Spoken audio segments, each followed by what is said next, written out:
Kumusta? Mabuti!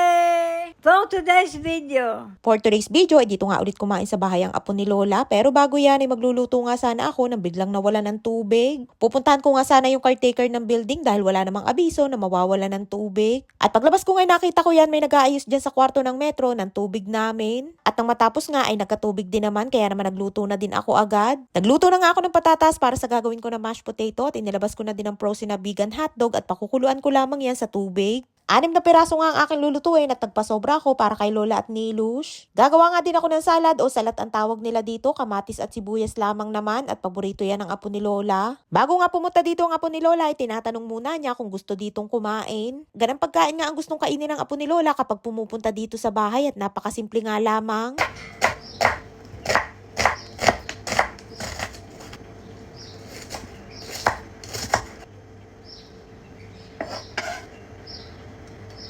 Nang makapaghiwa nga ako ng kamatis at sibuyas ay nilagyan ko naman ng konting canola oil at nilagyan ko din ng konting asin na pampalasa. Nung unang araw nga na pumunta siya dito sa bahay at dito din kumain ay nang gumawa ako niyan ay nalimutan kong lagyan ng sibuyas. Hindi pa nga ako tapos maganda ng pagkain na biglang dumating na ang apo ni Lola na si On. Napaaga nga ang pagpunta niya dito sa bahay at pati nga si Lola ay hindi ko na din naibangon kaya naman siya na lamang ang pumunta sa kwarto ni Lola. Habang nagkukwentuhan nga sila ni Lola ay pinagpatuloy ko naman ang aking ginagawa sa kusina sa paghahanda ng kanyang pagkain. Luto na nga ang patatas at dinurog ko na nga din at ayan nga't umuusok-usok pa at hinaluan ko din ang butter para mas masarap. At dahil nga mainit pa ang patatas ay mabilis lamang din na natunaw ang butter. Pagkatapos kong madurog at haluing mabuti ay ayan at ready na ang ating mashed potato. At pagkatapos ay nagprito na din ako ng 2 perasong itlog. Ang mga tao nga dito sa Israel hindi katulad natin sa Pinas na halos 3 times a day kumakain ng kanin. Dito ay sanay silang kumain ng walang kanin at kung kumain man sila ng kanin ay bihirang-bihira lamang. Ay nga't ready na ang ating inihandang pagkain para sa apo ni Lola at pati nga hotdog ay hindi na nakapaghintay at nangulubot na. Sumabay na nga din sa pagkain si Lola at Nilush at si Lola naman ay tamang dut-dut lamang sa pagkain para masabayan lamang ang kanyang apo.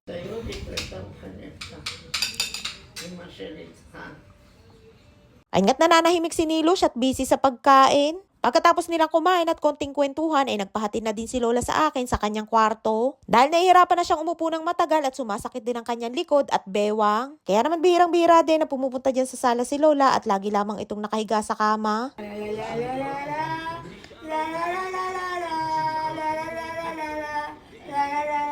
Ingat pumunta na si Nilo sa kwarto ni Lola at pupwesto na yan doon at makikipagmaretesa na din. Narinig ko nga na nagpapabili si Nili ng pangkulay sa kanyang pamangkin. Kaya naman lumabas ito sa kwarto ni Lola para kumuha ng pangkulay na katulad nung gusto niyang ipabili sa kanyang pamangkin. Sa dami na nga ng mga pangkulay ni Nilush ay hindi na nga nagsawa at pangkulay pa din ang gustong ipabili. At sa dami na nga ng kanyang mga pangkulay ay karamihan ay bago pa at hindi pa nagagamit. Ayan nga ang kaligayahan ni Nilush ang bumili ng mga gamit na pare-pareho lamang din. Sa dami nga ng mga pangkulay ni Nilush ay baka yung iba'y mas matanda pa sa akin sa tagal na ng panahon na nabili. Nagpaalam na nga ang apo ni Lola na aalis na at nagtagal nga din siya dito sa bahay at inabot siya ng ilang oras bago umalis. Pagbukas ko nga ng pinto ay may nagpatak na papel at dahil ang nakasulat ay Hebrew ay pinakisuyo ko kay O na basahin niya muna kay Lola kung ano nakalagay bago siya umalis. Notice pala yun para sa gagawing renovation dito sa aming building. Babasahin nga lamang sana ni On kay Lola yung nakasulat sa papel, ang kaso nagpahabol ng kwento si Lola kaya nagtagal na naman ulit. Ay nga't pagbukas ko ng pinto ay nakita ko si Aling Esther at kadarating lamang din ng bahay. May pagka-Dora the Explorer nga din si Aling Esther dahil hindi yan napermi sa bahay at panay din ang gala. Vlogger nila! At is gam, gam. Nilush! Nilush! May pasalubong pala si On kay Lola na lagay ng cellphone at natatawa nga ako dahil sabi ko kay Lola ay pwede na siyang maging vlogger. Binilhan nga ni On si Lola niyan para hindi daw mahirapan si Lola na hawakan ng kanyang cellphone.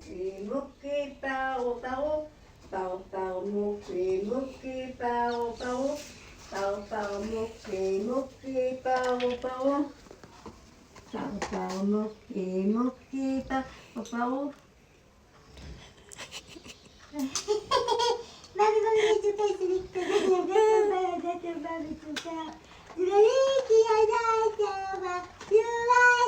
Imayushenit biat sama.